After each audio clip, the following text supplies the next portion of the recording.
Both of them guys has an autism spectrum disorder.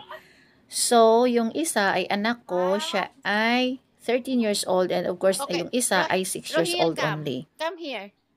So, we came You to go to visit Shen. You him talk to Shen. and, Tell Shen, do some Shen, interaction please, with I this want to borrow little your boy. toys. You talk. Look But at this him. boy has an always traumatic eksena, especially sa mga Say sharing. okay. So, siguro hindi No, din ako Shen, say nagkaproblema okay. diyan sa anak ko dahil na-train ko siya simula nung baby pa siya kung paano mag-share. Although may ESD siya, natuto Hiram din siya. lang.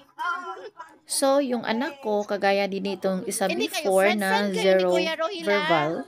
Kaya lang guys, Pinapaalis siguro eh. ang laki lang ng improvement ngayon ng anak ko kasi Babay na nga daw. talagang pinagtiyagaan Okay. ko at sinikap ko na makapag-training, makapag-seminars, and also sinikap ko na ma-learn ko yung iba't ibang klaseng therapy para ma-apply ko sa anak ko kasi hindi ko kayang magpa-therapy sa, like for example, occupational therapy at saka speech therapy at another problem pa yung behavioral therapy nila.